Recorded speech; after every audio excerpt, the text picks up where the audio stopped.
We come now to our last story, which is by that grand old man of English storytellers, W. Somerset Maugham.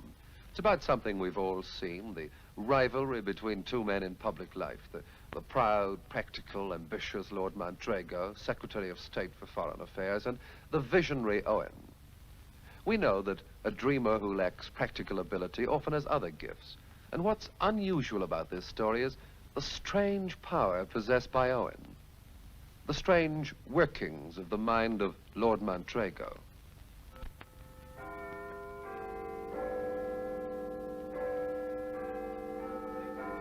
We shall call for a full-scale debate. Honourable members opposite evidently appreciate what that means. It means we are not bluffing, but we shall call the Foreign Secretary's bluff. Why should their supporters fear a debate? Why should they? The reason is very clear. The Foreign Secretary does not even tell them the details of his policy. They keep asking what is really happening in the Middle East, in the Far East, in South America. The rigors of debate will sift out the truth. Nobody need suffer, except possibly the Foreign Secretary, who can retire like an indignant prima donna.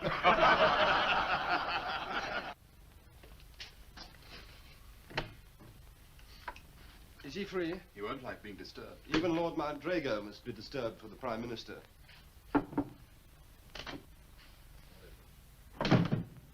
The Prime Minister would like you in the House, sir. We've been tipped off. The opposition are putting up Owen again. Owen? Yes, sir. Why all this fandango about Owen? Surely the foreign policy of the entire British Commonwealth is not to be dictated to by that village idiot, churning out his childish utopias at the village pump. Yes, quite, sir. But Owen's continual sniping at the Foreign Office is making a definite impression in the constituencies. And the Prime Minister thinks that, well, if you were going to, that is... Oh. Very well. Let's have an end to this whippersnapper. Little Master Owen will learn that he sniped at me once too often. Or should I say, got her sniped. Yeah. For 350 years, the foreign policy of this country has been usurped by these men of marble Yes, minds. Prime Minister. Petrified in the cold, dank air Words of of their Asquith. marble palaces. Wait and see. Not even the warm Good evening. hearts of the people can... Carrington, would you hand me the speakers? For what do they care for the people? What do they know of the people huddled behind the high walls of their estates? Do they even know that there is a people? I warn the honourable gentlefolk opposite. There is a people. And the people have a voice. That voice rises to heaven in ever-growing unison, borne on the wings of a sweet wind from the mountains. It will disperse forever the stagnant fog which has poisoned for centuries the great North European plain. We, the people of this land, shall not be prevented from holding out the hand of brotherhood to every man, everywhere! When I was a very small boy, many years ago, I remember the words of a frail old man who brought the word of God to a Black Welsh valley. His voice said from the pulpit, "It is more blessed to give than to receive." Now that is a new thought for the honourable gentleman opposite, but it is not a new thought for me, and it is not a new thought for the people, and the will of the people shall be done. We will write foreign policy as it has never been written before, on a clean slate.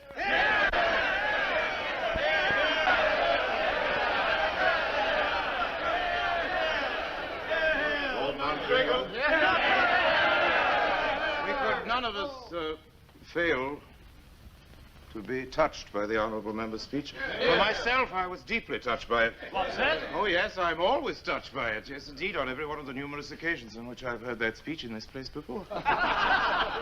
Practice makes perfect. Let us at once concede the honourable member perfection. When we wrested from the Spaniard dominion over all our seas, any schoolboy can inform the honourable member that the vast fleet of the Armada was not sunk by a mere bombardment of platitudes, nor did we press back the grand army of Napoleon Bonaparte with the limp hand of sentimentality, Nor in our own memory were the dark hordes of the Luftwaffe dispersed by, what was it, a sweet wind from the mountains. And I suggest that what truly motivates the honorable member is not in any of its accepted terms Christianity, but careerism. But I suggest that in secret truth the honorable member is not so deeply touched by the people's will as he pretends, and that a scientific analysis of the honorable member's sweet mountain wind will show its consistency to be the purest hot air. Wipe the floor with him. That should put an end to his interference. And to his career. Yes, suppose so. Good night. Good night, sir. Brilliant man, Mountdrago, isn't he? Brilliant, but insufferable.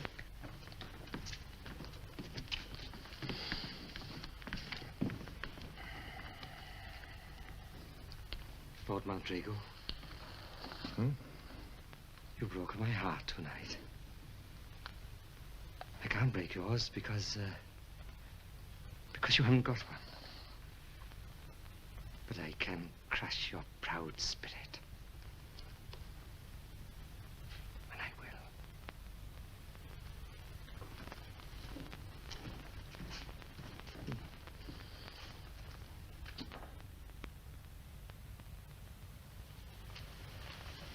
Darling, it's awfully late. Come to bed.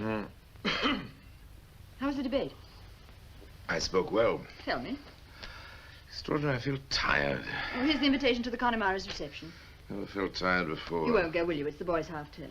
Darling, isn't public life more important than overfeeding boys? Not to boys.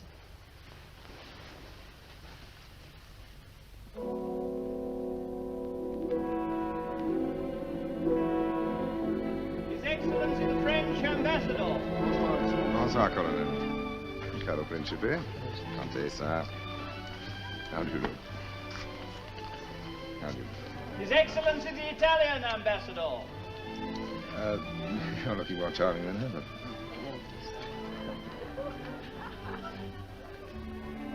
The Right Honourable Lord Mountdrago, Secretary of State for Foreign Affairs.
Darling, have you fallen asleep?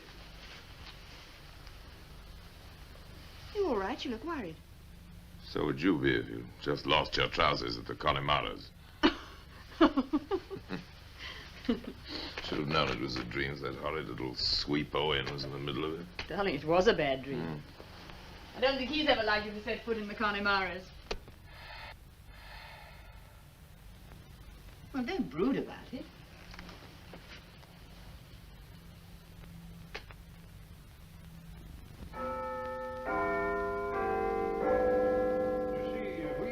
Their surplus produce, well, then they may take our coal. I think you ought to see the delegation.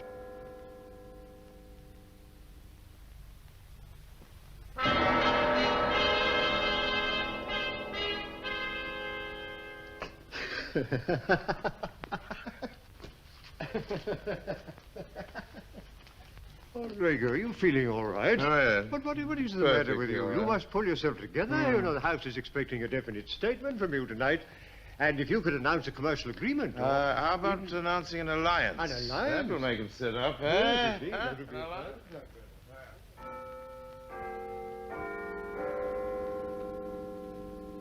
Even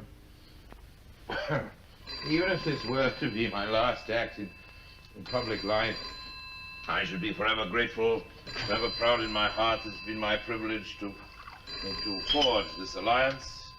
And I ask endorsement of this alliance. Please don't disturb me, I'm away from my speech. As the greatest single contribution made by this or any other country in the cause of world peace. Even if this were to be my last act in public life, I should be forever grateful, forever proud. As was I who forged this great...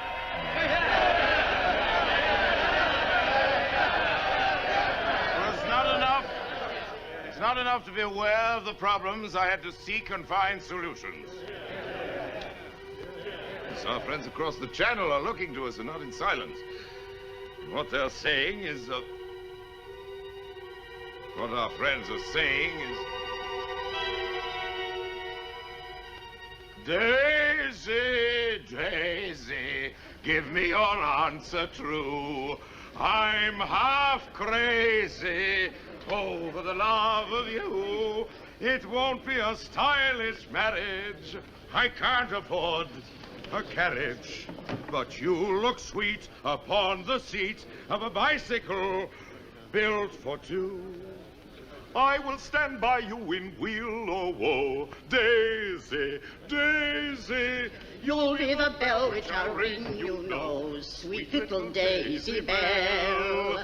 You'll take the lead in each trip we'll take. Then if I don't do well, I will permit you to use the brake, my beautiful Daisy Bell. Daisy, Daisy, give me your answer too. I'm half crazy over the love of you. It won't be a stylish marriage. I can't afford a carriage.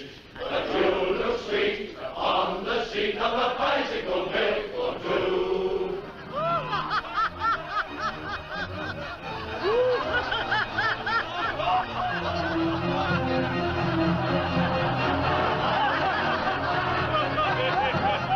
Resign.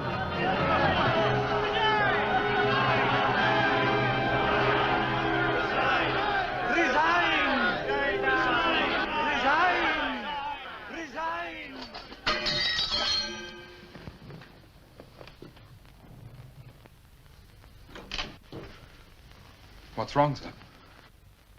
Oh. Just another one of these nightmares I've been having. I fell asleep working on my speech. Aren't you well, sir? May I telephone Sir James? Oh, no. I had a doctor for. Besides, it's nearly time for the debate. There are the notes on the floor. Couldn't you postpone your speech? My dear fellow, it's one of the most important pronouncements of my whole career. Besides, you can't call a doctor with you a dream, can you? Between ourselves, Sir James is an incompetent old fool. My grasp of foreign policy is no firmer than the doctor's on medicine, and the country's condition can only be described as hopeless. 0 hour.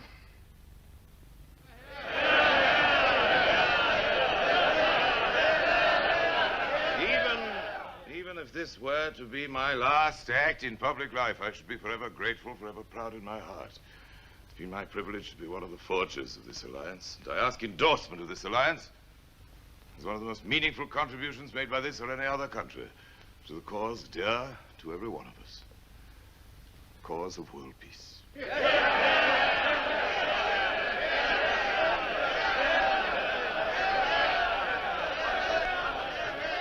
Brown.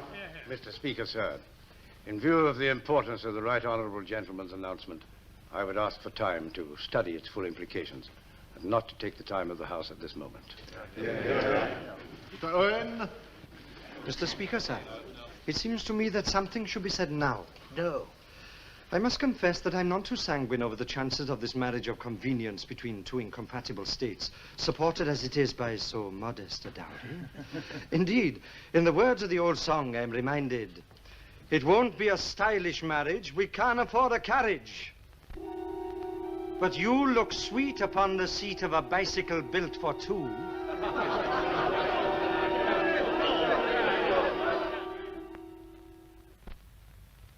Those pills you've given me, Sir James, have done me absolutely no good at all. If we took them, they should send us to sleep. What about the nightmares? Yes, but there is the tonic. What about the tonic? What are we getting from the tonic? Indigestion. Lady Canute can take that tonic. Lady Canute. Judging by her performances at banquets, Lady Canute can take anything.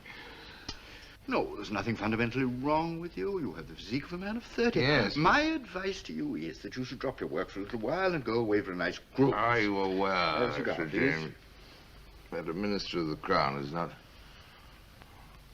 ordinarily at liberty to go on nice little cruises when it's generally occupied? Ah, yes, affairs of state. Precisely. Quite a little triumph in the house the other evening. The papers were all over you. Hold out your hand. Now, we tried these. Take 3 every 2 hours for 6 hours and 2 every 3 hours for 9 hours. There's a little box. Keep them in. But I've entirely... Mountdrago, if he doesn't feel better in a few days' time, don't hesitate to send for me again. Darling, why don't you describe it? I'm always on the end of a telephone for you. I can't see what the...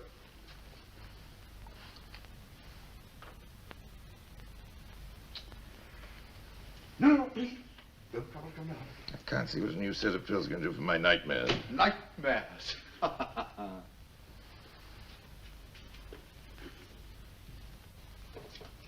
Darling, why didn't you describe Elizabeth, what would an old ass like that know about dreams? Well, then consult Dr. Ordlin. A psychiatrist? Well, you know it's old-fashioned. Elizabeth, I refuse to lie flat on my back and answer a lot of impudent questions only to discover that at the age of 18 months I was hopelessly in love with my grandmother. I could save you some of the time by seeing him first and telling him all you've told me. Well, you might ask him if I'm an appropriate case. I shall have to tell him about Owen. Now, why tell him that? Yes, I suppose he'll insist on knowing that. And if he wants to see me, he must come to the Foreign Office. Yes, dear.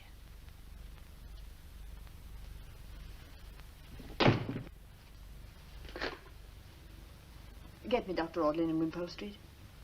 Thank you.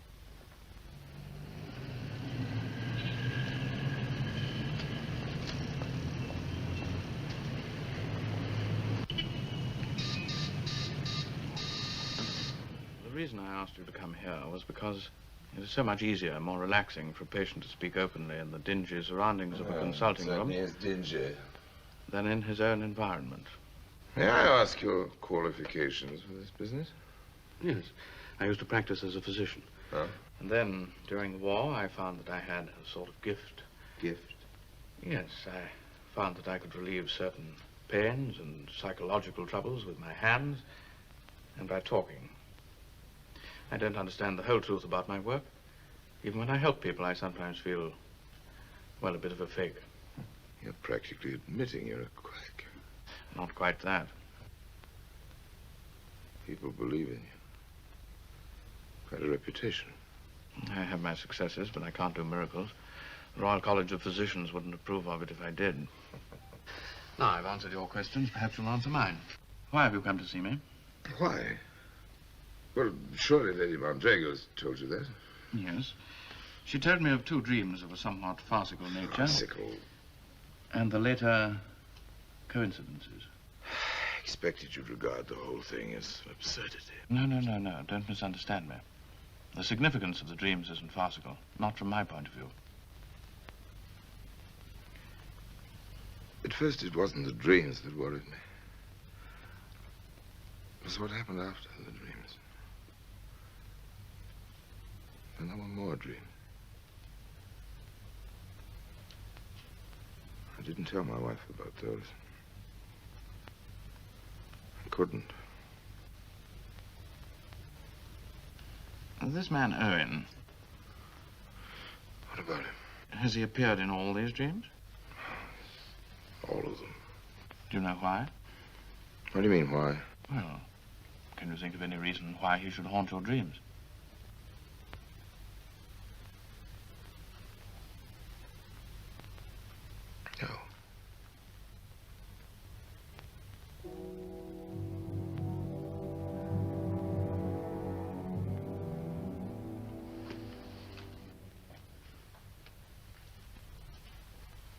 Well, you must do something for me, Doctor.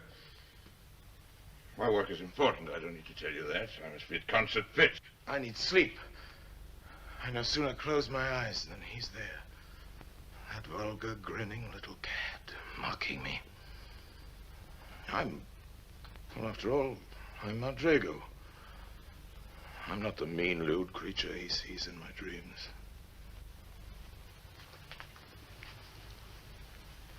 And remembers.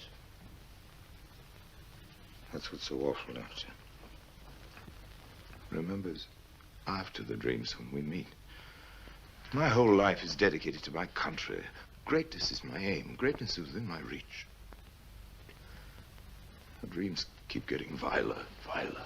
I hesitate even to speak now in his presence because I know my words can seem only obscene humbug.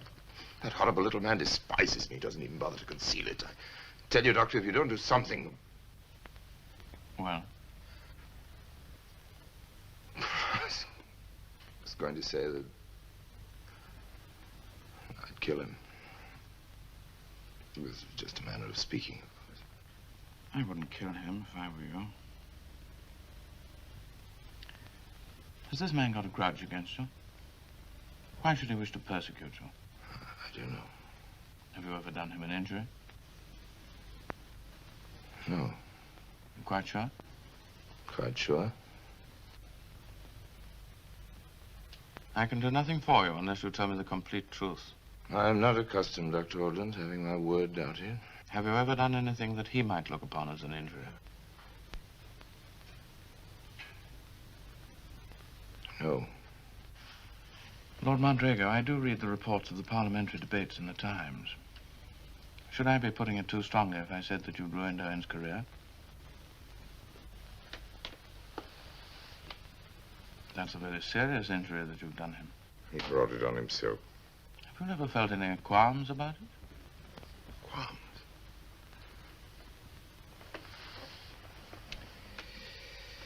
It's obvious you know nothing of politics, Doctor.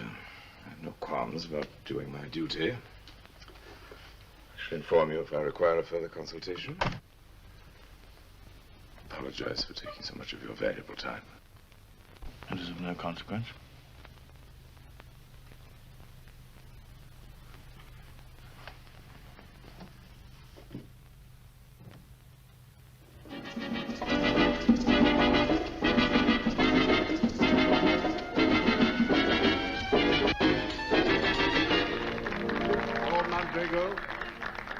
My dear young lady, why sing? When you can dance with me.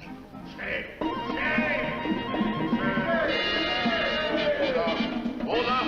Why can't we enjoy ourselves?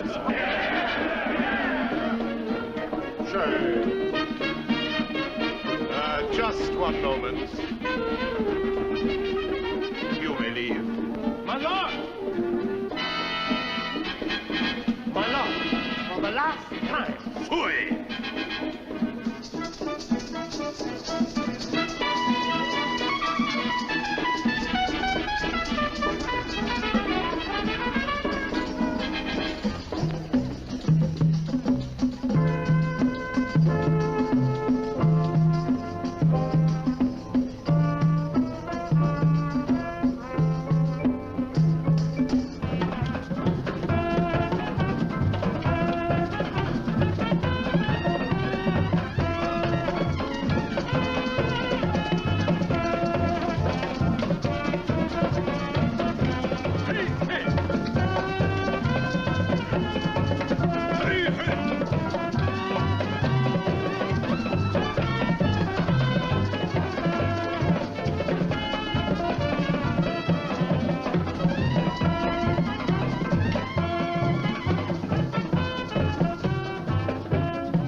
Been having a good time?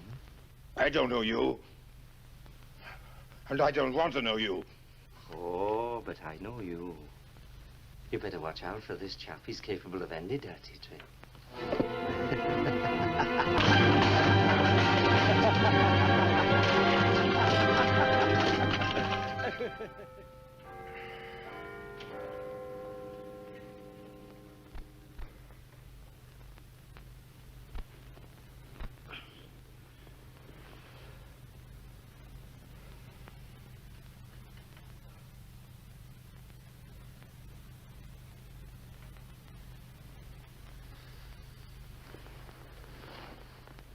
I say, you look a bit dicky today.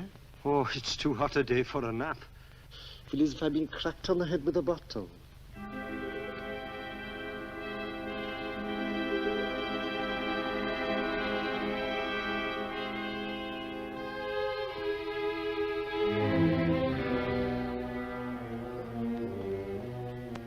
I don't pretend to understand your case completely, but I do know this. Your conscious mind is refusing to accept any guilt for what you've done to Owen. I have a notion that we're all of us not just one self, but many. And one of the selves in you acknowledges your guilt and has taken on Owen's form in your mind to punish you for what you've done to him. If I were a priest, I should tell you that it is your conscience that has adopted this image to force you to repent. Now I'm going to tell you what you must do, and you will remember. Can you hear me? You will go to Owen, repeat that. Go to Owen. And you will say that you are sorry that you caused him this great injury. You will say that you will do all that lies in your power to undo the harm you have done him. Apologize to that filthy little bounder? Suppose I did smash his career. Why should I apologize? I crushed him like a slug in the garden. I'll do it again. I'm afraid we'll find it's the only way in which you'll regain your balance. There's another way.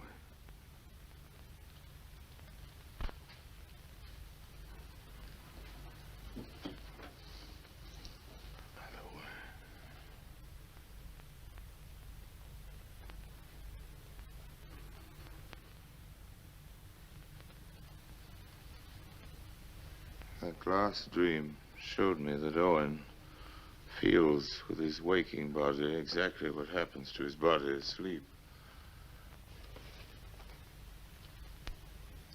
Next time I won't hit him with a bottle. Next time when I'm dreaming, I shall find myself with a knife in my hand. Or a gun. Then I shall be free. And suppose you do kill him in your dream. And suppose you go to the House of Commons next day, and there he is. In his usual seat.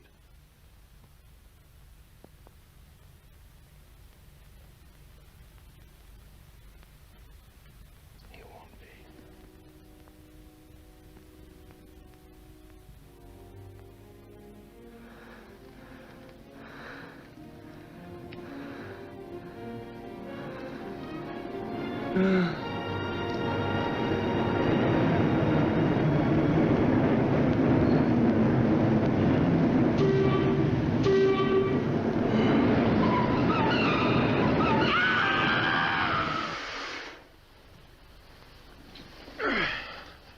Darling, I didn't know whether to wake you, but it's 11 o'clock. If you pushed a man under a train, he would be dead, wouldn't he? Darling, have you had another of those awful nightmares? Nightmares. I just had the most perfect dream of my entire life. My last dream. Must you go to the house today? Today of all days. Of all days. Goodbye, darling. Goodbye. Elizabeth, there's something I'd like to tell you before I go. I realize how cold and unresponsive I must often seem, and I don't want you to think I don't appreciate how much I owe you. My whole success, my career. But you see, I've been under rather a terrible strain lately. It's all come right now. And I want you to know that in future I'll devote less time to public life and more to you and the boys.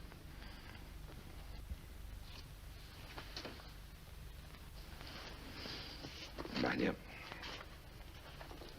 Try to get home early. I won't be long.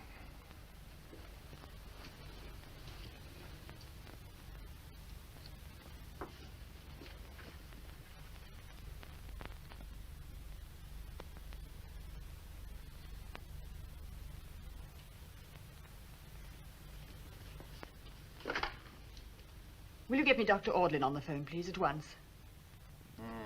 Yes, fine. Well, You know exactly what I want on the Aegean thing. Charles is here. He'll give you the details. I say, Mountdrago. Yes. By the way, it's excellently worded. Is it time to take me to the house? Yes, coming along. Good afternoon, gentlemen. Carrington. The day of victory, eh? Victory. Means trust in bluff, trust in secret talks, in private agreements, hole and corner negotiations. It means trust in promises made by unnamed men with unexplained clauses for undisclosed conditions. That is trust in diplomacy. If it is not so, the government has a chance to prove it. Why should their supporters fear a debate? Why should they? The reason is very clear. The Foreign Secretary does not even tell them. Will you come in? Sit down. It's kind of you to see me, Doctor. I'm so worried about my husband. Nothing's happened? No, but... Dr. Audlin, what do you really think? Is he getting any better? Frankly, no. Though, mind you, it's hard to tell in the early stages of treatment. A psychiatrist's task is often long and full of disappointment, but I can't record any success with your husband's case. I'd even considered whether it was not my duty to warn somebody in authority, the Prime Minister if need be, that he's in no fit condition to conduct affairs of state.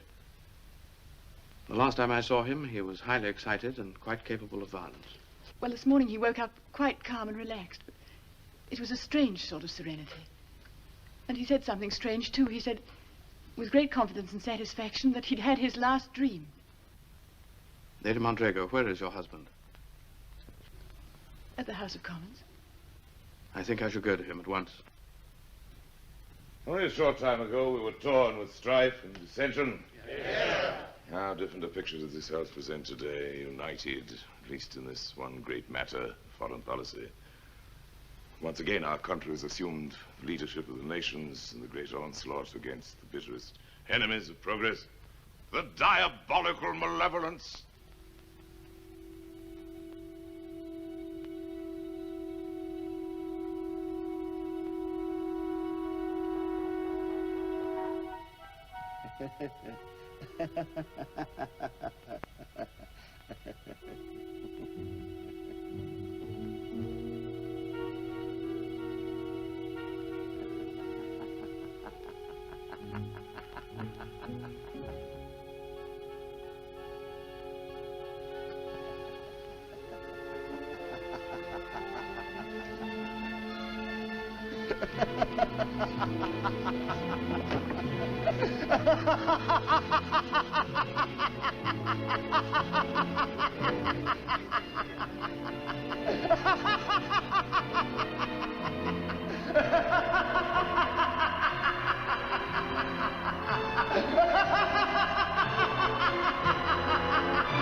I killed Owen.